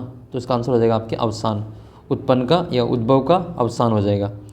आपको निर्माण का, है ना, निर्माण का विलोम शब्द कमेंट करके बताना है। नेक्स्ट है, कौन सा विटामिन रक्त का थक्का बनाने के लिए आवश्यक होता है? जब आपके मान लो उंगली कट जाती है, कहीं पे भी ब्लड निकल रहा है, तो थोड़ी देर बाद में उससे अपने आप जो खून जम जाता है, ब्लड की जो क्लॉटिंग हो जाती है, तो उसके लिए कौन सा विटामिन उत्तरदायी होता है? तो उसके लिए अपना विटामिन जो के है, ये सबसे ज़्यादा उत्तरदायी होता है। तो इसका आंसर करेंगे अपन विटामिन के। नेक्स्ट है क्वेश्चन नंबर 57। अच्छा, कौन कौन से विटामिन है जो आपके पानी में तैरते हैं, जल में डूब जाते हैं, यानी कि जल में विलय होते हैं, कौन से जल में अविलय होते हैं? ये कमेंट करके आपको बताना है। 57 नंबर क्वेश्चन में मिलान करना है। इसमें एक तरफ इसमें सूची में कुछ शब्द दे रखे, इस तरफ इनकी परिभाषाएं दे रखी हैं। तो 57 में देखो, गतिमान या मोशन, गति जिसको अपन कहते हैं। गति क्या होती है? प्रति इकाई जो समय में तय की गई दूरी होती है इसको अपन गति कहते हैं, है ना। एकांक समय में तय की गई दूरी को अपन गति कहते हैं। फिर सेकंड नंबर पे है आपके चाल। चाल क्या होती है? चाल प्रति इकाई समय में जो वेग में परिवर्तन होता है उसको अपन क्या कहते हैं? चाल कहते हैं, रफ्तार होती है। और फिर आपके हैं वेग, वेग या वेलोसिटी। तो वेग अलग है, चाल अलग होता है। तो सी का जो सही आंसर है वो आपके विस्थापन में परिवर्तन की दर को वेग कहते हैं। तो ये आपका सी हो जाएगा, ए से। त्वरण क्या होता है? तो त्वरण एक बचा हुआ स्थिति में परिवर्तन की दर को त्वरण कहते हैं। तो बस इस प्रकार से आपको इनको मिलान कर लेना है। एक मिनट, थोड़ी सी मिस्टेक हुई इसको मिलान करने में। अच्छा, गति जो होती है वो स्थिति में परिवर्तन की जो सूची होती है उसको अपन गति कहते हैं, गतिमान कहते हैं। और फिर आता है इसमें इसका अपने चाल। चाल क्या होती है? एकांक समय में तय की गई दूरी को अपन चाल कहते हैं। चाल बराबर दूरी बटा समय होता है। और वेग, वेग जो होता है वो प्रति इकाई समय में विस्थापन, जो विस्थापन में परिवर्तन की दर होती है उसको अपन वेग कहते हैं। त्वरण प्रति इकाई समय में वेग में परिवर्तन की दर को अपन वेग वृद्धि या त्वरण कहते हैं। तो थोड़ी सी मिस्टेक हुई, इसके लिए सॉरी। आप इसको एक बार दोबारा देखें, वापस समझ में आ जाएगा। क्वेश्चन नंबर 58 है। इसमें आपको वयस्क मनुष्य का सामान्य रक्तचाप कितना होता है? ऊपर मैंने क्वेश्चन पूछा था आपको कि जो वयस्क मनुष्य होता है उसका सामान्य ब्लड प्रेशर कितना होता है, कितना होना चाहिए। तो अगर आप स्वस्थ हैं तो आपका जो ब्लड प्रेशर है वो कितना होगा? 120/80, 120/80 सिस्टोलिक क्या आएगा? ये सिस्टोलिक और डायस्टोलिक, तो ये mmHg के बराबर होता है। तो ये 120 80 आंसर इसका हो जाएगा ऑप्शन नंबर सेकंड। 120 तो सिस्टोलिक होता है और 80 क्या होता है, डायस्टोलिक होता है। mmHg इसको मापा जाता है। तो ये इसका ब्लड प्रेशर को इस प्रकार याद रखें। 59 नंबर क्वेश्चन है, दो कथन दे रखे, इसमें से कौन सा सही है वो आपको बताना है, सबसे उपयुक्त। राजस्थान खनिजों से समृद्ध देश के औद्योगिक परिदृश्य में तेजी से उभर रहा है। बिल्कुल सही बात है, खनिजों से समृद्ध है और देश के औद्योगिक परिदृश्य में बहुत ही आगे तेजी से बढ़ रहा है, ये बिल्कुल सही है। सेकंड है कि राजस्थान में केंद्रीय उपक्रम Hindustan zinc smelter plant Debari में है और हिंदुस्तान कॉपर प्लांट खेतड़ी में है, ये दोनों आपके बिल्कुल सही है। जिंक तो आपकी देबारी में है और कॉपर वाला आपकी खेतड़ी झुंझुनू में है, तो दोनों ही कथन सत्य हो जाएंगे। कथन 1 और कथन 2 दोनों ही सही है। आपका ऑप्शन नंबर जो ए है वो करेक्ट आंसर इसका हो जाएगा। 60 नंबर क्वेश्चन में आपको मिलान करना है। मिलान करने में गागरोन का मेला या स्थान कहाँ पे है, तो ये झालावाड़ में है ना, जल दुर्ग है ये। और कुंभलगढ़ अपने राजसमंद में आता है, महाराणा प्रताप का जन्म इसी में हुआ था। अच्छा, कुंभलगढ़ दुर्ग का जो शिल्पी है, कुंभलगढ़ दुर्ग का शिल्पी है, उसका नाम आप कमेंट करके बताएंगे। आमेर जो कि जयपुर में आता है, शीला देवी। और कैला देवी का मेला करौली में लगता है। कैला देवी का मेला करौली में लगता है, जबकि केवला देव गणापक्षी अभ्यारण्य ये भरतपुर में है। याद रखिए, इसको भी बार बार पूछा जाता है। नेक्स्ट है आकृति, ये आपके नवोदय में ऐसे क्वेश्चन आते हैं, छोटी कक्षा में आपने पढ़े होंगे। तो इसमें ये वाली आकृति आपको बनानी है, तो इसमें किससे बन जाएगी ये आपको बताना है। तो देखो इसमें क्या क्या है, ये 3 लाइनें हैं। क्या क्या है, 3 लाइनें। तो 3 लाइनें किस में है, 3 लाइनें इसमें भी है, 3 लाइनें इसमें भी है, 3 लाइनें इसमें भी है। ठीक है, तो इसमें और 3 लाइनें इसमें भी है। फिर इसमें आपका ये है वी, ये नाक या मुंह का जो है वो वी है। तो वी किस में है, वी किस में नहीं है, इसमें वी नहीं, तो ये हमारा आंसर नहीं होगा। बाकी इन तीनों में ऑप्शन अपना सही हो जाएगा। फिर आपके इसमें 2 व्रत, तो 2 व्रत सब में दे रखे हैं, ये भी आपका सही हो जाएगा। फिर 2 बिंदु, 2 बिंदु, तो 2 बिंदु आपका इसमें है और इसमें है, इसमें है, इसमें है, इसमें नहीं है, तो ये आपका वैसे ही गलत हो जाएगी। दोनों बिंदु आपकी आँखों के ये नहीं दे रखा है, तो ये आपका गलत हो जाएगा। फिर इसमें है आपकी ये वाली लाइन, ये दोनों आँखों को मिलाने वाली बीच की लाइन, तो ये वाली लाइन आपके इसमें दे रखी है लेकिन इसमें नहीं है, तो ये 3 ऑप्शन कट गए। अपना आंसर ऑप्शन नंबर सी हो जाएगा। तो 61 का सी करेक्ट आंसर होगा। नेक्स्ट है, मैदान में लड़कियों और लड़कों का अनुपात जो है वो 4:3 है। नीचे दिए गए विकल्पों में विद्यार्थियों की जो वास्तविक न्यूनतम संख्या कितनी हो सकती है। तो इस सवाल को करने के लिए अपन क्या करेंगे, इसको x के साथ में मान लेंगे, तो यह आ जाएगा आपके 4x और 3x। इन दोनों को जोड़ेंगे तो ये कितना हो जाएगा आपके 7x हो जाएगा। अब 7x से अपन x का मान ज्ञात करेंगे, तो x का मान सबसे कम किससे आएगा। देखो ये 7 का भाग जाएगा इसमें, इन संख्याओं में से ऑप्शन से करेंगे इसको, तो 7 का भाग देखो 11 में नहीं जाएगा, 7 का भाग आपके 24 में नहीं जाएगा, तो ये दोनों ऑप्शन तो वैसे ही कट गए। इसका मतलब x का मान या तो 35 से आएगा या फिर ये 21 से आएगा। यहाँ पर आपको न्यूनतम बतानी है, तो न्यूनतम संख्या कब होगी, जब x का मान कम से कम आएगा। x का मान कब आएगा, जब छोटी संख्या लेंगे, तो यहाँ पर ले लेंगे अपन 21 लेंगे, तो ये x का मान कितना आ जाएगा, ये 21/7 यानी कि 3 आ जाएगा। और इसका मतलब क्या होगा कि x की जगह पे 3 लिखेंगे, तो 4 × 3 4 × 12 प्लस 3 × 3, तो 12 + 3 × 9, तो ये कितने हो जाएंगे आपके 21 हो जाएंगे। तो इसका मतलब ये अपना कम से कम उत्तर इसी से आएगा। 35 करने पर ये x का मान 5 आ जाएगा, ये इसकी संख्या इससे ज़्यादा हो जाएगी। इसमें वास्तविक न्यूनतम संख्या पूछी है, तो फिर हमारा आंसर इसमें क्या आएगा 21 आएगा। तो करेक्ट आंसर इसका क्या करेंगे, ये बी ऑप्शन 21 करेंगे। नेक्स्ट है, एक साधारण ब्याज मूलधन का 4/25 गुणा है, वार्षिक ब्याज की दर संख्या में बराबर है वर्षों में और दर बराबर है, तो दर की इसमें गणना करनी है। तो जो दे रखा है इससे अपन क्या करेंगे, इसका साधारण ब्याज और मूलधन, तो मूलधन अपन मान लेते हैं कि 100 रुपये है, मूलधन कितना है 100 रुपये, तो इसका ब्याज कितना हो जाएगा, मूलधन का 4/25, तो ब्याज कितना आएगा, मूलधन का 4/25, तो 100 मूलधन है, तो ब्याज कितना गुना है ये, इसका 4/25 गुना है, तो इसको काट देंगे 4 के 25 के बाद से 100 को 4 बार कट जाएगा, तो ब्याज के कितने रुपए आएंगे, ब्याज के आ जाएंगे 16 रुपये। अब हमें क्या ज्ञात करना है, इसमें ब्याज की दर ज्ञात करनी है, और इसमें देख क्या रखा है, ब्याज की जो दर है और समय है वो बराबर है, यानी कि r और t दोनों बराबर हैं, तो दोनों को अपन एक्स एक्स ले लेंगे, ये भी एक्स और ये भी एक्स। तो हमें ब्याज की दर ज्ञात करनी, समय और दर दोनों एक ही आएगी। तो इसमें मूलधन है, ब्याज है, समय और दर है, तो अपन इसमें दर ज्ञात कर लेंगे। तो उसका सूत्र लगेगा, सूत्र है हमारा ब्याज बराबर मूलधन इंटू समय इंटू दर और बटे में 100। सभी के मान इसमें अपन लिख लेंगे। ब्याज कितना है 16 रुपये, मूलधन कितना है 100 रुपये, और समय और दर कितना है बराबर है, तो इसको अपन x और x मान लेंगे, और बटे में क्या आ जाएगा 100 आ जाएगा। ये 100 से ये 100 कट जाएंगे, इधर आएगा आपके 16, इधर आएगा आपके x इंटू एक्स, एक्स का स्क्वायर। जब स्क्वायर हटाएंगे तो इधर अंडर रूट में 16 आएगा, तो x का मान कितना आएगा 16 किसका वर्ग है, 16 4 का वर्ग है। तो इसका उत्तर जो आएगा वो 4% दर आ जाएगा। और समय पूछते तो इसको 4 वर्ष कर देते हैं, क्योंकि समय और ब्याज की दर जो आपस में बराबर है। तो इसका उत्तर क्या आएगा आपके ऑप्शन नंबर ए 4%, इसका करेक्ट आंसर आ जाएगा। ऐसे क्वेश्चन आपके बोर्ड के फेवरेट क्वेश्चन होते हैं, हर बार ये पूछे जाते हैं। 64 नंबर क्वेश्चन है, कामड़िया पंथ तो किसने स्थापना की थी? तो लोक देवता जो बाबा रामदेव जी हैं, उनके मेले में कामड़िया पंथ की स्थापना इनकी की जाती है। और कामड़ जाति की महिलाओं के द्वारा जो नृत्य किया जाता है, इसका नाम क्या है? 13 ताली नृत्य किया जाता है। अच्छा, 13 ताली नृत्य की जो प्रसिद्ध नृत्यांगना है, नृत्यांगना सिद्ध हस्तकलाकार, वो आप कमेंट करके बताएंगे। नेक्स्ट है अगला प्रश्न आपका, कौन सा विष्णुई संप्रदाय के संस्थापक जाम्बोजी द्वारा रचित नहीं है? इनमें से कौन सा ग्रंथ की जो रचना है वो जाम्बोजी के द्वारा नहीं की गई थी? तो जम संहिता, विष्णुई धर्म प्रकाश, जम सागर शब्दावली और जम संख्यान, इसमें से किसकी जो रचना है वो जाम्बोजी ने नहीं की थी? तो इसका उत्तर हो जाएगा आपके जम्ब संख्यान।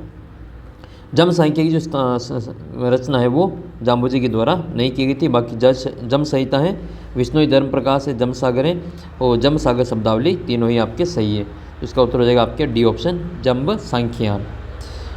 66 नंबर क्वेश्चन में आपको स्टेटमेंट दे के निष्कर्ष निकालना है, कंक्लूजन करना है।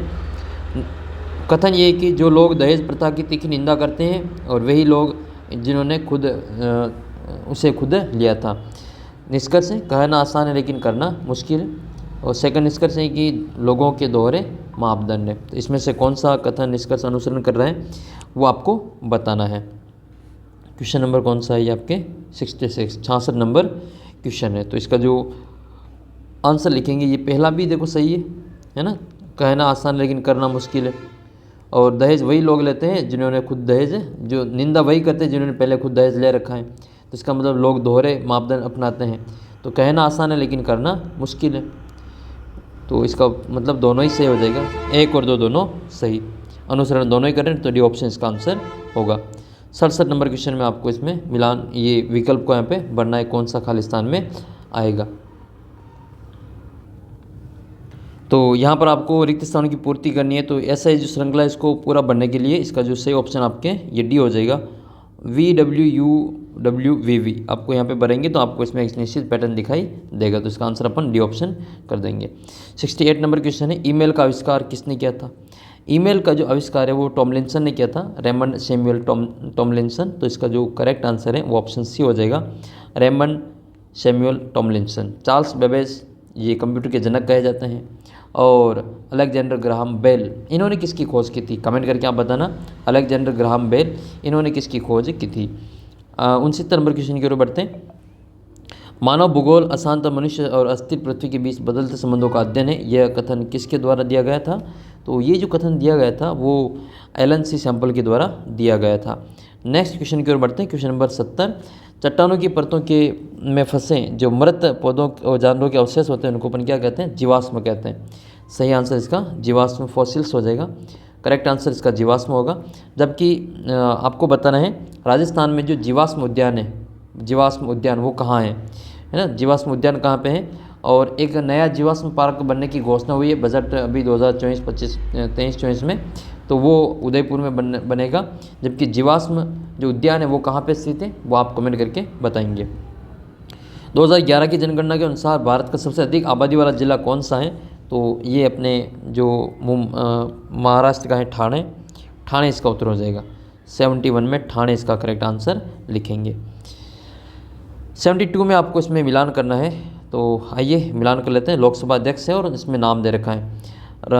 भारत के प्रथम लोकसभा अध्यक्ष कौन थे? तो सभी को पता है जीवी मावलकर। तो बिल्कुल तीसरे ऑप्शन में दे रखा है जीवी मावलकर, गणेश वासुदेव मावलकर। प्रथम अध्यक्ष लोकसभा की जो आदिवासी थी वो कौन है इसमें, और प्रथम अध्यक्ष जो महिला थी। और एक इसमें इंदौर के मध्य प्रदेश से प्रथम अध्यक्ष कौन बने थे वो आपको इसमें मिलान करना है। तो आइए इनको अपन मिलान कर लेते हैं। तो मिलान करते हैं इसको, पहले में आ जाएगा 3 और दूसरे में प्रथम आदिवासी महिला, तो ये पी.ए. संगमा हो जाएगा। प्रथम अध्यक्ष आदिवासी, तो ये पी.ए. संगमा है जो कि प्रथम आदिवासी थे और लोकसभा के अध्यक्ष बने। महिला में किसको लेंगे, प्रथम महिला, तो प्रथम महिला आपकी ये मीरा कुमार है जो कि लोकसभा अध्यक्ष बनी। और इंदौर से लोकसभा अध्यक्ष बनने वाली सुमित्रा महाजन है, तो इसका आंसर अपन सुमित्रा महाजन के साथ मिलान कर लेंगे। नेक्स्ट क्वेश्चन की ओर बढ़ते हैं। 73 नंबर क्वेश्चन है, इकोनॉमिक्स ऑफ परफॉर्मेंस, ये किताब किसने लिखी। तो इकोनॉमिक्स ऑफ परमानेंस ये जो किताब है वो कुमारप्पा, जैसे जो कुमारप्पा हैं उनके द्वारा लिखी गई थी। जैसे कुमारप्पा इसका आंसर कर लेंगे। साझा अभियान जो बाल विवाह मुक्त राजस्थान है, ये राजस्थान में किसके सहयोग से शुरू किया गया है। तो ये UNFPA और यूनिसेफ इन दोनों के द्वारा इसको शुरू किया गया है। तो करेक्ट आंसर ऑप्शन ए होगा, सही आंसर है ए ऑप्शन। नेक्स्ट है ऑपरेटिंग सिस्टम को वर्गीकृत किया जा सकता है। तो ऑपरेटिंग सिस्टम को किस में वर्गीकृत करेंगे, सिस्टम सॉफ्टवेयर में, है ना। तो इसका ऑपरेटिंग सिस्टम को किस में वर्गीकृत किया जा सकता है, तो ऑपरेटिंग सिस्टम एक प्रकार का सिस्टम सॉफ्टवेयर होता है। नेक्स्ट आपका अगला प्रश्न है, इनमें से कौन सी उच्च स्तरीय भाषा की विशेषता नहीं है। तो इसका जो सही आंसर है ये मशीन कोड, ये गलत हो जाएगा, बाकी सभी इसकी विशेषता होती हैं। इंटरेक्टिव एग्जीक्यूशन होता है, प्लेटफॉर्म इंडिपेंडेंट होता है और यूज़र फ्रेंडली होती हैं।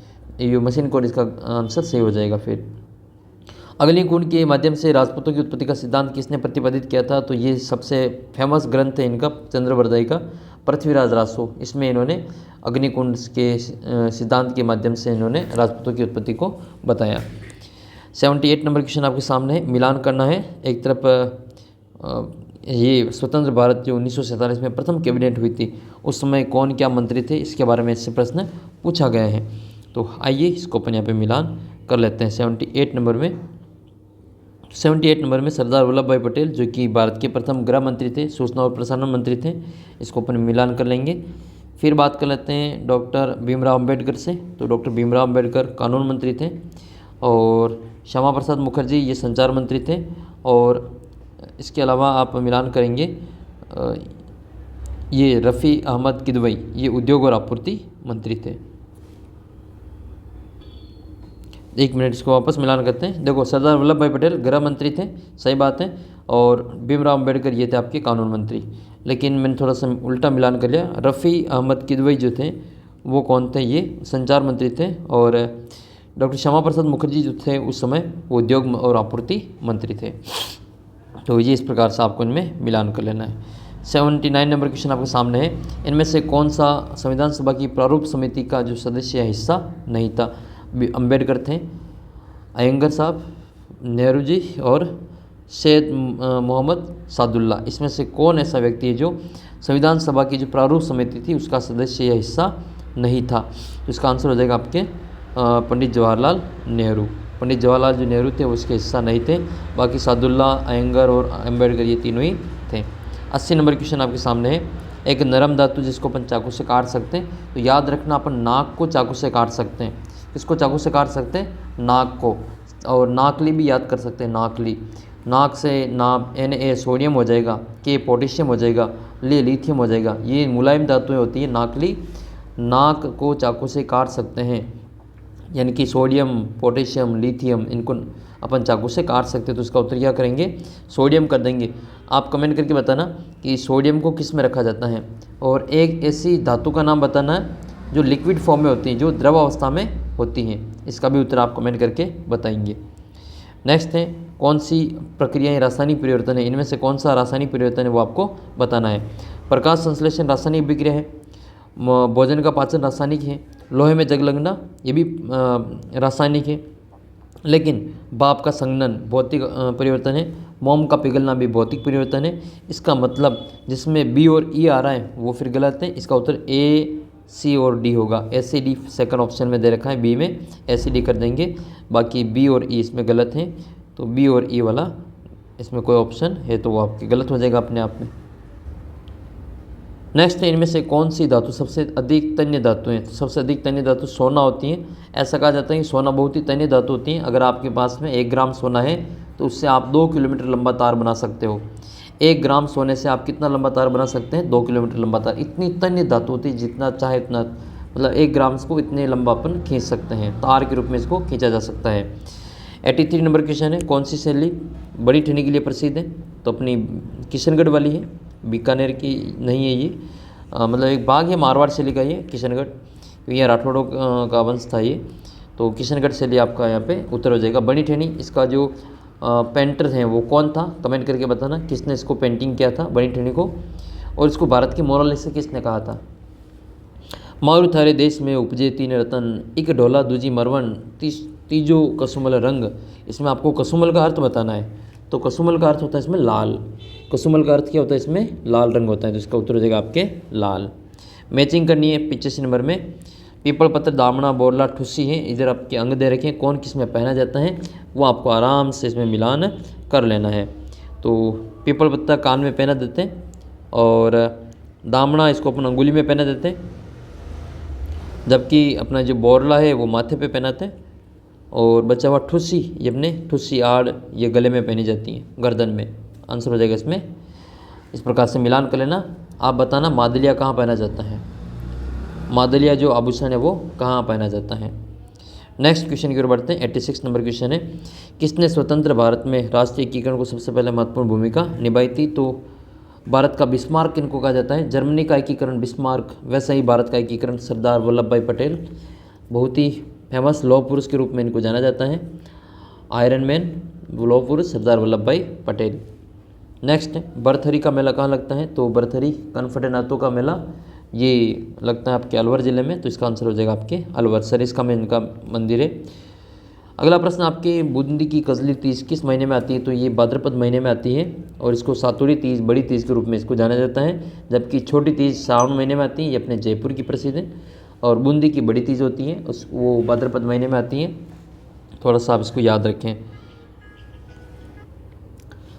अगला क्वेश्चन है, वह प्रोग्राम जो अन्य प्रोग्रामों को परिवर्तित, संशोधित और उन्हें संशोधित संक्रमित करता है वह क्या कहलाता है? इंजन है, एंटीवायरस है, वायरस है, या फिर क्राइम है? तो सभी को पता लग गया होगा इसका आंसर। इसका अपन वायरस कहते हैं। तो क्या आंसर होगा इसका? वायरस होगा। संक्रमित करते हैं इसका मतलब ये वायरस है। नेक्स्ट क्वेश्चन की ओर बढ़ते हैं। 90 नंबर क्वेश्चन है, कौन सा संरचित डाटा का उदाहरण नहीं है? कौन सा स्ट्रक्चर्ड है ना, स्ट्रक्चर्ड डाटा का उदाहरण नहीं है वो आपको बताना है। लेन देन, बिक्री केंद्र, online railway ticket booking, ATM लेन देन, ऑडियो वीडियो फाइल है। तो इनमें कौन सा जो संरचित डाटा का उदाहरण नहीं है? तो सही आंसर हो जाएगा इसमें आपके ऑडियो वीडियो फाइल। ये अलग दिख रहा है, बाकी तो सभी आपके सुरक्षित होते हैं, मतलब व्यवस्थित होते हैं। 91 नंबर क्वेश्चन है, किस योजना के अंतर्गत राजस्थान में विधवा, तलाकशुदा, परित्यक्ता महिलाओं को पेंशन प्रदान की जा रही है?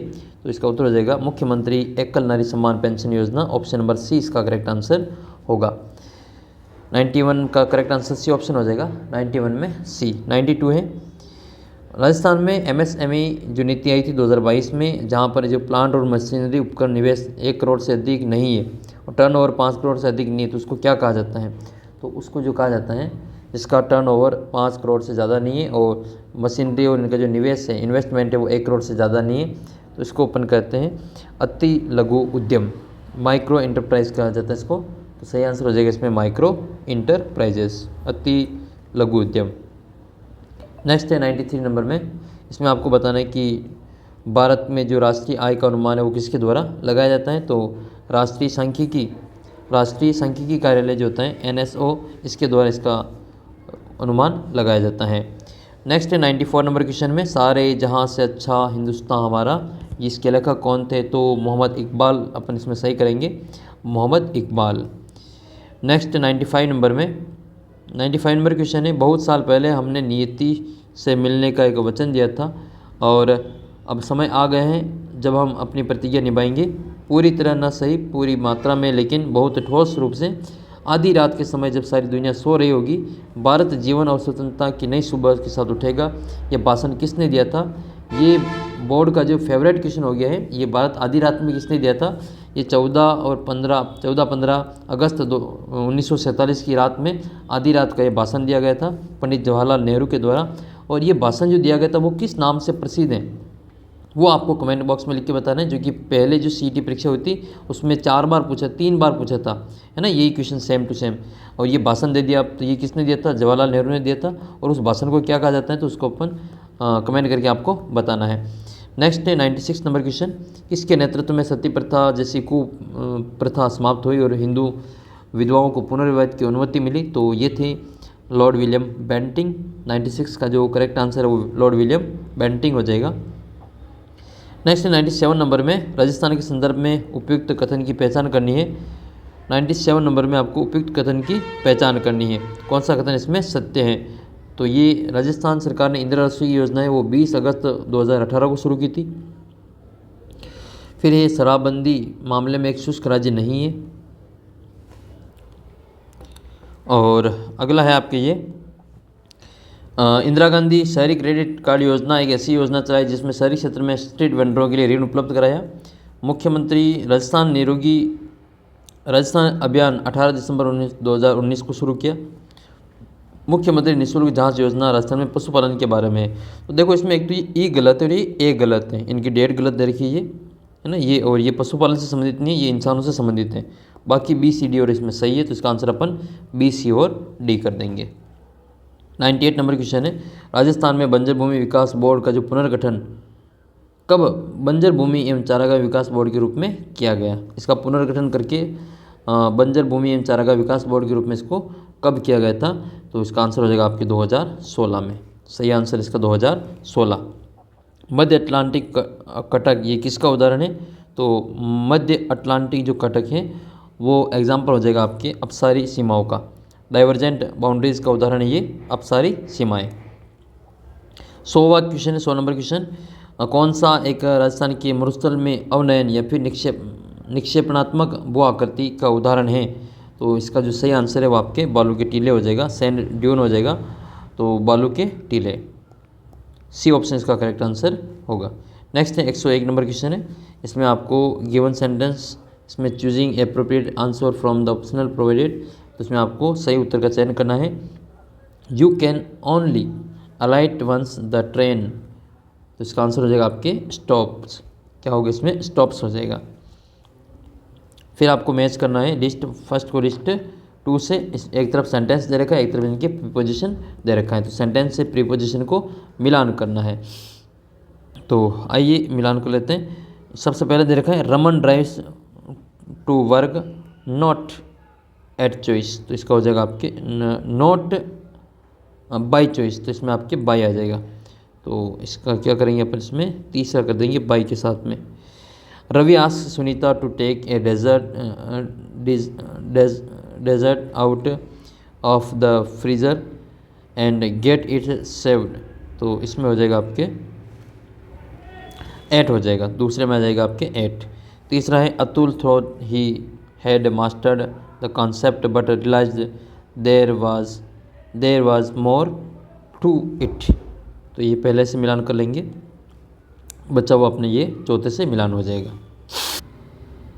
इसमें 103 नंबर में आपको मोस्ट अप्रोप्रिएट प्रीफिक्स का आपको यहाँ पे चयन करना है, तो इसमें एक्यूरेट है ना, एक्यूरेट का आपको प्रीफिक्स यहाँ पे बताना है। तो 103 में आपकी क्या हो जाएगा, इनएक्यूरेट हो जाएगा, एक्यूरेट का इनएक्यूरेट हो जाएगा। नेक्स्ट है एक भारत श्रेष्ठ भारत किसकी जन्म जयंती के अवसर पर इसकी घोषणा की गई थी? तो ये अपने सरदार वल्लभ भाई पटेल की जन्मदिन पे, इनकी जयंती पे इनकी घोषणा की गई थी, तो इसका उत्तर हो जाएगा डी ऑप्शन, सरदार वल्लभ भाई पटेल। नेक्स्ट है भागवत पुराण का पारिजात अवतरण किस मेवाड़ चित्रकार की कृति है? तो भागवत पुराण का पारिजात अवतरण ये जो रचना है ये नाना राम की रचना है, जो कि मेवाड़ के चित्रशैली से संबंधित है, नाना राम। 106 इसमें वाक्य में कौन सा कृतवाची का उदाहरण है? तो 106 का जो करेक्ट आंसर है वो सी ऑप्शन, यानी कि पहला तो आपके रमेश बाजार जाता है, ये सही है, और एक इसमें आपका जो सुलभा पानी पीती हैं और बच्चे सोलते हैं, इसमें जो नहीं आ रहा है वो इसका आंसर नहीं होगा, बाकी सभी इसके आंसर हैं। नेक्स्ट है 107 नंबर में संज्ञा और प्रत्यय से मिलान करनी है, तो रक्षण इसमें आपके अन हो जाएगा, चढ़ाई में आई आ जाएगा, छलावा में आवा आ जाएगा और चुनौती में औती आ जाएगी। इस प्रकार से इसको मिलान करना है प्रत्यय के साथ में। 108 नंबर क्वेश्चन है गिवन सेंटेंस, इसमें आपको choosing most appropriate word from the option.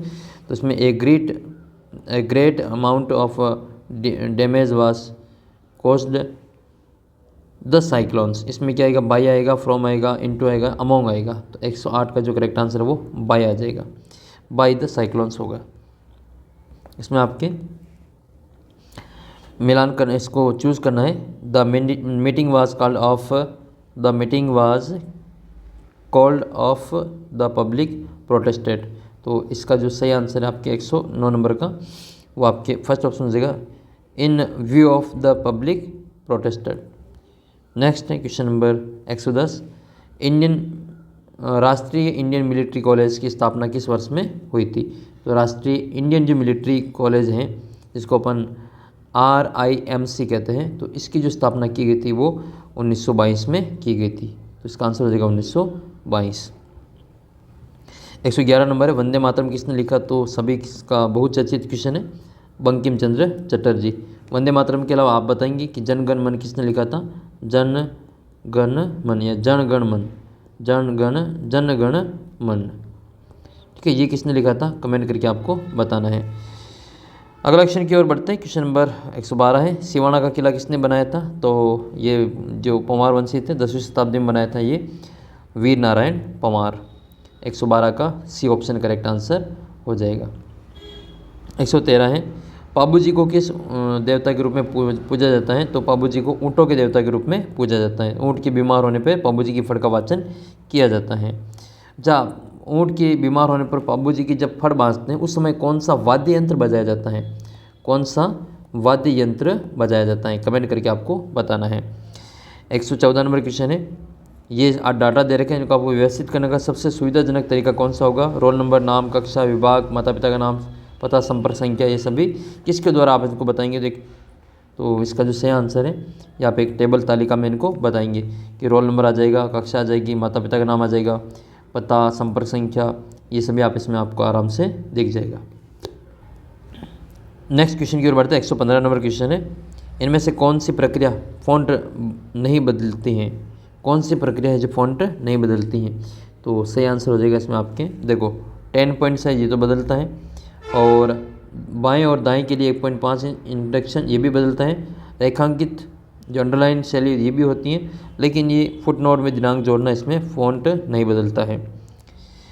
Next question है क्वेश्चन नंबर 116, MS वर्ड में एक खाली डॉक्यूमेंट कैसे खोलते हैं। तो MS वर्ड में एक खाली डॉक्यूमेंट खोलने के लिए आप स्टार पर क्लिक करेंगे, प्रोग्राम पर क्लिक करेंगे, MS वर्ड पर क्लिक करेंगे और उसमें खाली डॉक्यूमेंट को चुन लेंगे और आपका जो डॉक्यूमेंट है वो खाली डॉक्यूमेंट ओपन हो जाएगा।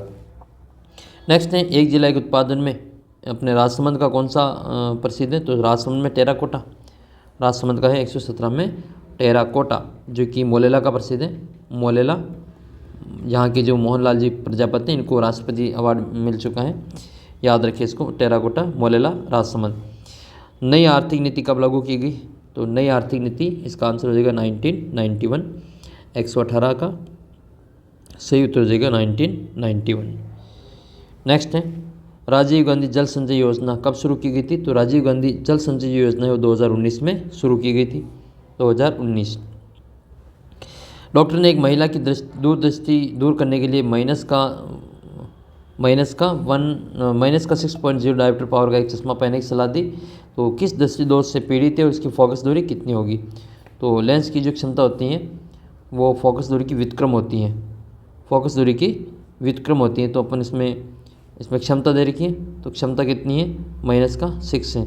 इसको अपन 1/f से करेंगे, तो ये इसको अपन यहाँ पे भाग दे देंगे, तो ये आएगा, ये फोकस दूरी जो होती है वो मीटर में होती है, फोकस दूरी मीटर में होती है। तो ये f यहाँ आ जाएगा और 1/-6 यहाँ आ जाएगा, तो 6 का इसमें भाग दे देंगे, 6 का इसमें अपन भाग दे देंगे। तो 120 का जो सही आंसर है,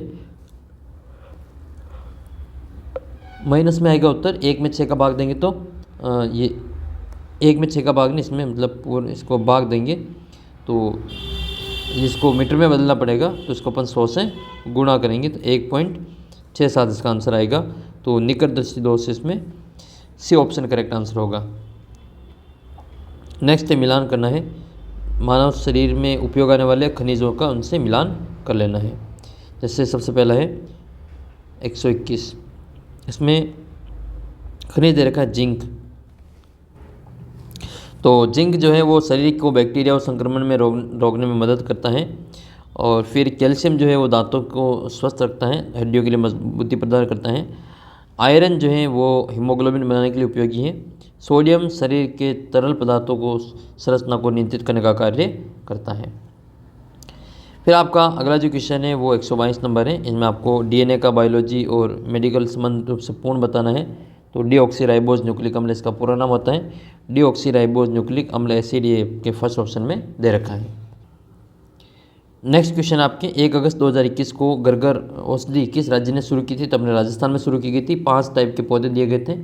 इन 5 पौधों के नाम अगर आपको याद है, अश्वगंधा, गिलोय, नीम, तुलसी, तो कालमेघ, तो आपको इसमें याद कर लेना है। मैंने बता दिया वैसे 5 ही।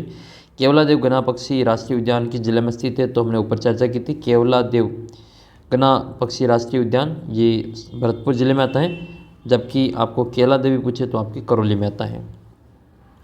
डूंगरपुर के पास बावड़ी का नाम बताना है जिसका निर्माण प्रिमल देवी ने करवाया था। तो डूंगरपुर के पास एक बावड़ी है जिसको अपन नौलखा बावड़ी के नाम से जानते हैं, और इसका निर्माण आस्करण की जो रानी थी प्रिमल देवी उनके द्वारा करवाया गया था। 126 नंबर क्वेश्चन है, कौन सा दक्षिण भारत में राजवंश नहीं था? तो देखो इसमें से कौन सा है जो कि दक्षिण भारत में नहीं था? चोल थे, चालुक्य थे, राष्ट्रकूट थे। ये प्रतिहार नहीं थे। प्रतिहार, परमार है ना, ये अपने उत्तर भारत में थे। तो 126 में करेक्ट आंसर क्या होगा? ए ऑप्शन आपके प्रतिहार हो जाएगा। 127 नंबर है, आर्य समाज की स्थापना किसने की? तो आर्य समाज के जो संस्थापक है वो कौन थे? स्वामी दयानंद सरस्वती। स्वामी दयानंद सरस्वती ने आर्य समाज की स्थापना की थी। भारतीय सांस्कृतिक संबंध परिषद ICCR, इसकी स्थापना किसके द्वारा की गई थी? तो इसकी जो स्थापना है ये ICCR की जो स्थापना है वो मौलाना अब्दुल कलाम आज़ाद के द्वारा की गई थी। अच्छा, सीमांत गांधी के नाम से किसको जाना जाता है? कमेंट करके बताना है, सीमांत गांधी के नाम से किनको जाना जाता है।